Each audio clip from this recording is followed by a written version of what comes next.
So imagine for a moment that you're standing on the edge of a building and you're looking down and you start to get that, if you're like me, you start to get that little bit of wobble where you're like, whoa. And imagine you're 50 floors up. And imagine at that moment, the wind is whipping through your hair and you have that kind of sense, you're teetering on the edge. You have that sense that, boy, if just the wind blows the wrong direction, I'm going over. And then you just kind of fall. I remember when I saw The Matrix first time, and I saw a guy just fall. I was like, yeah, no, I'm not ever going to be close to the edge where that's going to happen. Sometimes we overestimate our own ability to kind of understand big ideas. And then sometimes we simplify big ideas because it makes it more manageable, more palatable to us maybe, more bite-sized. But the reality is some things are quite challenging to understand. And we do a disservice often when we minimize the reality, the mystery, if you will. We want to be able to explain everything, right? It's why that show was on TV for so many years where they were going behind the secrets of all the illusionists and magicians out there, right? And the guy was in the mask, and he was like, I'll show you how they disappear. And we like to know. We want to understand our world. Even though, if we're completely honest with ourselves, there's a lot of things we don't understand. There's a lot of things that we still struggle with to completely understand. I remember when I was taught about Jesus as a teenager, I really got interested at about 14. And I remember struggling with it because I was a very logical thinker. I was active in speech and debate in high school all the way through my senior year. And so I was used to putting a case together and used to having contentions and arguing both sides of a case. And I remember thinking about it logically and thinking like, there's some tough stuff here to swallow. There's some tough things to understand with this. I have some doubts. And so I remember the first time I really started struggling with doubt and questioning kind of what I was being taught. It wasn't always welcome. I was kind of that kid I think of now. Sometimes people think of that, oh, he's that kid. He's going to ask a lot of questions. And so I sometimes didn't get answers to my questions. It was sometimes like, you just believe because I said you believe.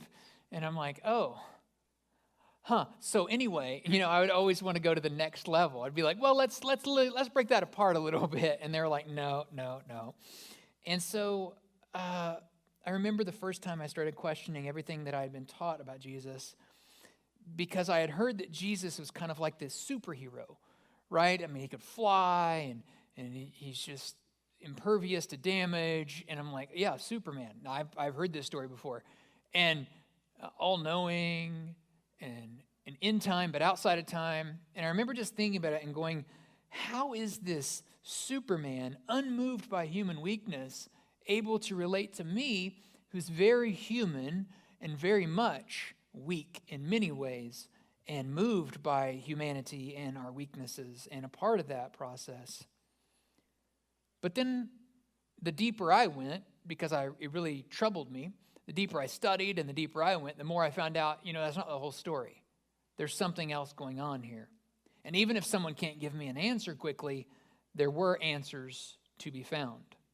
What if instead of a distant figure that I'd put on a pedestal, and others had as well, as a superhero, Jesus was actually someone we could relate to, and it's a part of the reason that God sent him on earth, that we had such a difficulty comprehending who God was, that God came in the flesh to help us understand him in a more personal way. What if Jesus is really the part of God that helps us understand that God knows us very well and knows us intimately and knows us closely? Now, I mentioned Superman,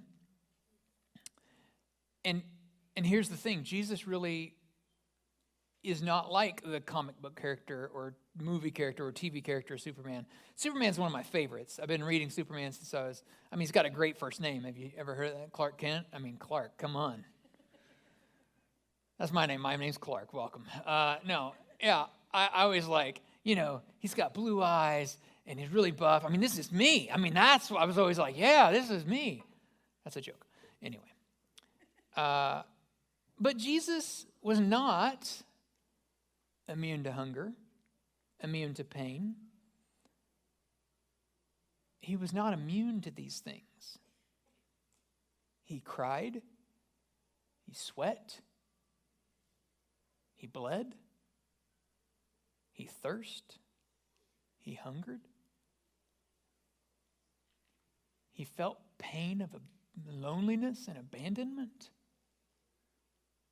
All of a sudden I'm going, ooh, now this is someone that could get me. This is someone that would understand what I have gone through. This is not some superhuman from Krypton that has come and is completely different than me. He felt the sun on his skin. He felt pain in his back. He knew the sting of rejection. He suffered. And that's exactly what makes him so relatable and helps us to understand human and divine nature in one we may not fully comprehend, but we definitely can comprehend the part of him that is human. And it helps us understand we're not alone in those things. That he showed us that even in the face of our greatest challenges, that there is hope, there is strength, and there is love. Last week, we ended on this idea that the Word became human and made his home among us. This means God didn't stay in heaven, far removed from us, but he actually became physical in a way that we could understand and comprehend with our senses and with our eyes. And so as we move into this next part of the creed, we move beyond the idea that God merely sent Christ to us. We dealt with virgin birth last week. We talked about those big ideas of Jesus coming into the world. Now we are going to move into the phase where Jesus begins to exit the world. This is the next part of the creed.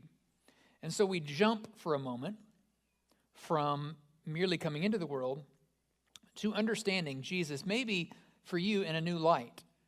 Because if you begin to comprehend Jesus as not just some superhero myth, but in fact he was also a very real historical human person, you start to identify in a way that is different than mythology. You begin to understand that he's with you in every step of your pain and your suffering that you go through in this life, the good days and the bad days. So let's get started. Third part of the creed is like this.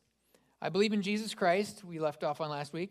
Here's the second part of that phrase. He suffered, Jesus suffered under Pontius Pilate, was crucified, died, and was buried. Now, as I've mentioned in the past, the creed is the oldest. The Apostles' Creed is the oldest creed that is in existence since at least recorded 3rd, 4th century, and then finalized in the 7th. It is the oldest creed of the church.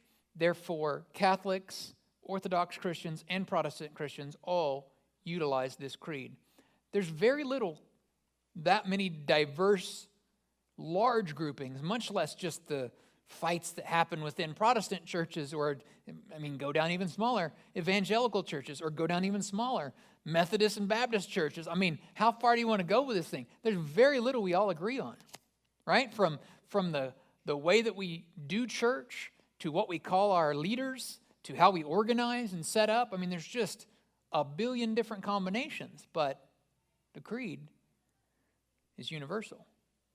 The truths housed in the Apostles' Creed are universal, all agreed upon by these Christian groups. So we could say this is the church's creed. It is the oldest, it is the most ancient, and it is the one that had widest agreement. If you go back in history and you think about it like I do, I think like the closer we have to the time of the events happening, the more reliable that tends to be. And the further we get away from that, people are still writing creeds today. Goodness, there was one, 4 or 5 years ago, a new one that came out, and it was like, if you've noticed this, what the creeds tend to be today that are the new ones, is they're like, how do we exclude this group of people we don't really like? Okay, well, you're Baptist, but you're not the right kind of Baptist, so we only want this 100 of us, and you're out. That's what the most recent one was about. I'm like, oh my word, it's just splitting hairs at this point. So there are creeds still being written, and they're human documents. And this is a human document. This is not holy or anything. But what it really does is codify who we are at the earliest time frame, the earliest Christians, who were they? What was most important? Because you and I know there's a lot of things that aren't important, aren't core to who we are, that become very interesting to talk about. I mean, go to the coffee shop, man. You can have some great conversations and great debates about stuff. Go to Thanksgiving dinner. Goodness, oh my word, right? I mean, we can have some good talks. But are those things always helpful? Are they positive? Are they beneficial? Not always. Often can lead to tension and moments that aren't necessary. So, what's core? Well, this is core. Understanding this part, understanding the virgin birth, as I mentioned last week, is core to who Christians are. But this is core as well. Understanding what happened in the life of Christ. Understanding that he suffered. That he was crucified, which was a brutal death meant for criminals. That he died on this cross, and then he was buried. And we will talk about the Creed's handling of resurrection in the future. Today, we focus on this event because this is huge. When we come together and receive the Lord's Supper or communion, that moment, we are told, is to remember the Lord's death until he returns. So it is about the death of Christ in that moment. It's a very holy moment. It's a very solemn moment. And so as we enter this time frame coming up to Good Friday, from here to Good Friday, through this time of the Christian church on our calendar, it is this time of intense heaviness. It's a heaviness because of what happened to Christ. It's a heaviness because we realize how finite our own lives are. And it's a time, and it's important for the early church to acknowledge both the humanity of Jesus and what it cost God to bring us back to himself. It is free for us. It is easy for us. It did not come free. It's free for us, but someone purchased it.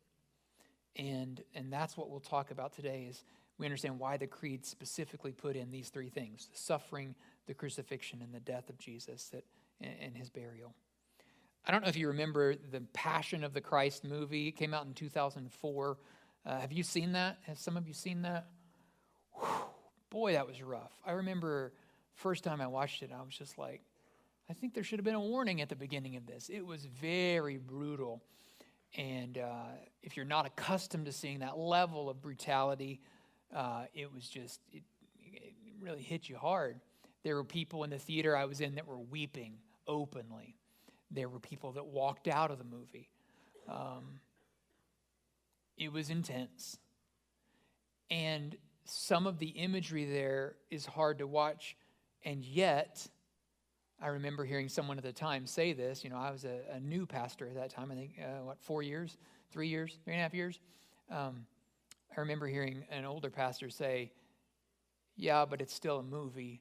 Imagine what it would have really been like. And I'm like, well, this is the closest I've ever been able to imagine, because I'd seen those movies before, that were like, that you could tell the whip had like red markers taped to the end of it, and they would hit Jesus, and like little red line would go down his back or something really cheesy, This was more like they were going for realism of like what Hollywood could produce as real as possible. And so it did kind of impact me in thinking, maybe I've never really let the words jump off the page before. Maybe I've really never considered the seriousness of the suffering that Jesus went through prior to being crucified, of how awful and terrible the crucifixion itself was, and how grueling the process of being raised upright on the cross and then dying slowly, how difficult that was and how horrific that was beyond my imagination, beyond anything I could imagine. When you read the scriptures, some of it's hard to hear, because you're like, why would they do this? Pontius Pilate, this Roman governor in Judea, he asks the people, what shall I do then with the one you call the King of the Jews? And they're upset because they're like, well, we didn't call him that. What shall I do then with the one you call the King of the Jews? And the crowd shouts back, crucify him. Not exile him, not beat him. Pilate was trying to solve a problem here, not have an uprising on his hands. What do you want me to do with him? Crucify him. Not get rid of our evil, incompetent leaders in Israel. No, kill him. This is everybody from the top of the Jewish leadership, the religious leadership, the local government, all of the crowds. You have this mass of people saying, crucify him. And Mark records, they crucified him. The angry mob got what the angry mob wanted. And it's at this point that something interesting happens in Lent for me. It is that Lent is to intend to help us to identify with this moment so that we don't separate ourselves from this moment, because it is really easy to look back and to go, those morons. I mean, I even said it. I disconnect with this crowd. I wouldn't have done that. I would have fought back. I would have resisted. It's easy to think that way, isn't it? I would have been better. Because of everything I know 2,000 years later, I would have been better. And when I do that, what am I really trying to do? I'm really trying to absolve myself. Oh, I'm not that bad. I wouldn't have done that. I wouldn't have been like Pilate. If I was a secular person, I wouldn't have been like Pilate as a leader. If I was a religious person, I would have been like these Jewish leaders, these Pharisees, these Sadducees, Caiaphas and the whole bunch. I'd have been better than that. It's really tempting to disconnect ourselves from that group of people. And Lent is supposed to help us kind of recenter and say, you're human. You are fallen. You are not perfect. You are not God. There is a God, but you are not him. And the reason that Jesus goes to the cross is for you. You share with all of humanity in that. Did you nail him to the cross? No. Did you beat him? No.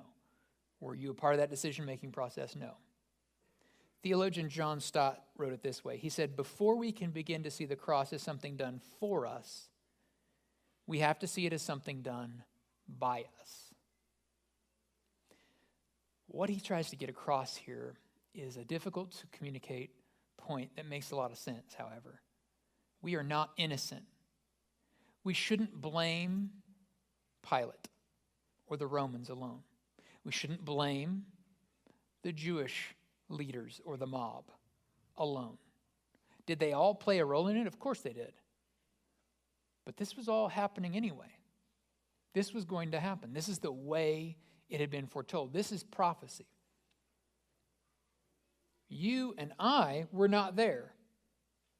But if it's done for us, it was also done by us. The Creed makes clear that this is something that happened not only historically, but it happened because of prophecy. The death of Jesus on the cross is the culmination, the climax, if you will, of the entire narrative of the New and the Old Testaments. It is as if it's all coming to one big peak that's been building on itself for thousands and thousands of years. And here it comes into play. All of creation is now rescued from the devastating and corruptive effects of our rebellion, the rebellion that is within us.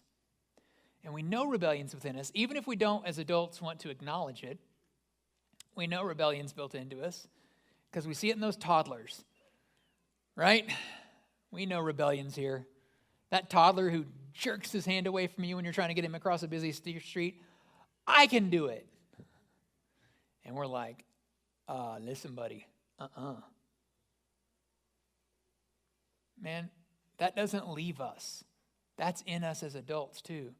It's just we're pulling away from God. I'm going to do it. And God looks at us just like the toddler that we look at. He's like, oh yeah? You want to just run out into traffic? You don't want my help? And sometimes we pull away fast enough and we get away, just like that kid takes off and We make a horrible mistake, don't we? We have rebellion in us. It is baked into us. It's almost a part of our coding. And yet, we're invited to reconnect with God, not because we're so good, not because we figured it out, not because like a Rubik's Cube we figured it out. Remember that Bible code stuff a few years ago? Where they're like, we got to decipher the Bible and set it up somehow and figure out the secret message. And I'm like, why do we care about the secret message behind words when we're having trouble comprehending the plain written message that God's been saying for so long? Like, maybe we should try the Gospels first, and then we'll worry about all that other stuff. People are they want the answers, and it's like, almost like it's just too obvious. It's just right in front of us. We are rebellious, but God sent a rescue in the form of Jesus for us, and it doesn't cost us anything, but it cost him everything. Now that becomes a moment where we start to realize that the only thing that could really save this world is never going to be a politician. It's never going to be an ideology or a philosophy that we create. We are wreckers. We break things. God is the reconciler. God is the one that brings things back together. He's the creator. We have tried and tried and tried, and our ideas have failed and failed and failed. No matter what regime, no matter what system, no matter what empire has risen, they fall because of the devastating and corruptive effects of our rebellion. So we're offered a way out. We're offered the only solution. That is that the Creator has sent a rescue for us to, from the inside out, that there is more of him and less of us. So the Creed says, here's the cost of that plan. Here's the cost of figuring out how rebellion is solved, how the corrosive nature of humanity is solved. Jesus had to suffer. One of the questions we'll talk about with our students is, why did Jesus have to suffer? We'll go in depth in that as we talk about that this weekend. But at its base level, at the answer I can give quickly, it is because of this world, this fallen world, and this was the solution. That Jesus would suffer. He would be that suffering servant. That he would be crucified because he was completely innocent and did not deserve a criminal's death. He would die and be buried. But his death wasn't going to be the end of the story. Just like Superman is always, whether in the comic books or the movies, using his own body to deflect.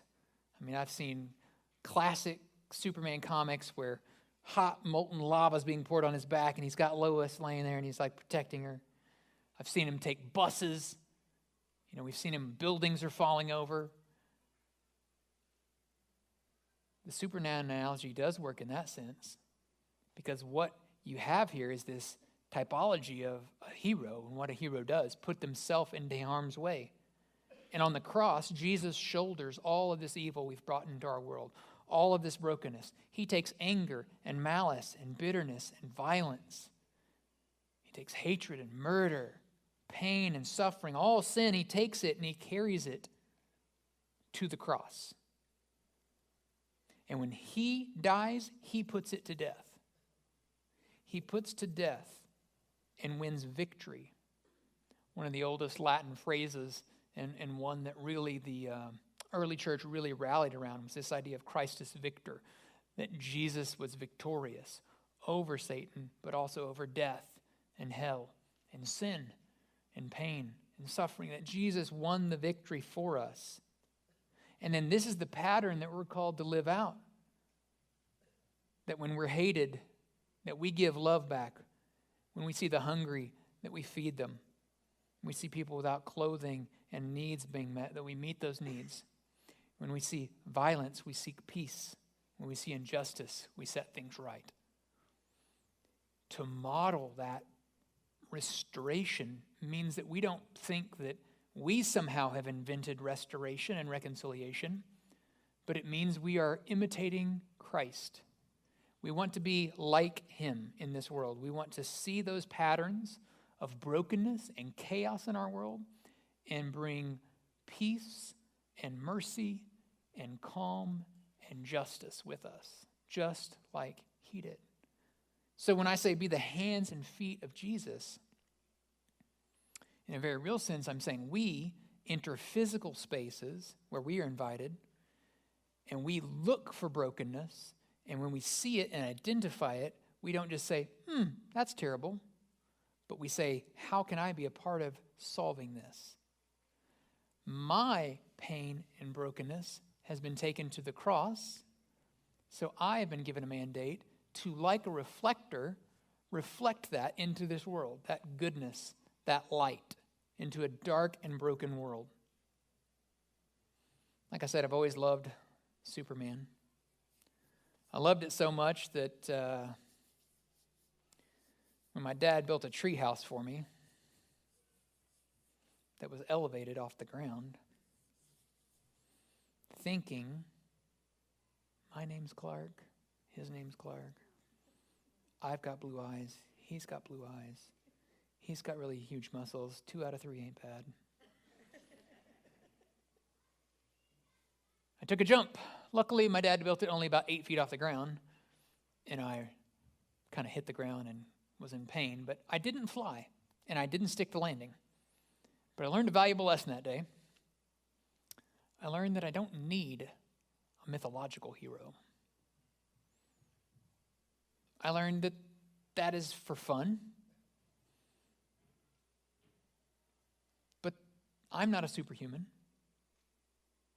and there aren't people that are superhumans. There's a God that wanted me to know him in a very real sense, to know that he exists and that he is God and that I am not, and that I share in humanity's burden of the brokenness, the rebellion, the evil that has put people against people, that creates pain and division and wars and hatred and violence, and yet I can let go of all that, and I can enter the space and bring his peace and his mercy and his grace, and ultimately work to be a part of his kingdom, which brings these things back together. A kingdom where there is no male nor female, there's no Jew nor Greek, that everybody is welcome and invited, and that Jesus went to the cross for all. The creed reminds me that Jesus paid the price so that I don't have to. And when Jesus said this last thing, he said, "It is finished," means that I don't have to tack on anything to that. It's done. The price has been paid. The debt is settled. Jesus won the victory. He is the victor. The accuser is powerless. Evil has lost. Death is done. And fear has no claim on your life anymore. It doesn't have to rule your life. Guilt shouldn't be able to push you around anymore. Every man, woman, and child is offered a fresh start because of what Jesus did for us on the cross. Now, just because you're here and just because you follow Jesus does not necessarily mean you're never going to have fear and shame and guilt, right? Because that's pretty much the only tools that evil still has against those that are Christ followers. Because we don't worry about death because death is defeated, but we sometimes fall back into fear. And we sometimes fall back into guilt and shame, whether we use it against someone else or we let it run our lives. So today, I want to encourage you to reflect on the great gift given to you by Christ's death on the cross. And don't cheapen that free gift by trying to run back into fear and to guilt and to shame, but instead to experience the freedom God intends you to experience. What if you were to just ditch the guilt and allow your fears to be crushed and start fresh with Jesus, like hitting a reset button? We need that sometimes, and I hope that today could be a moment where you experience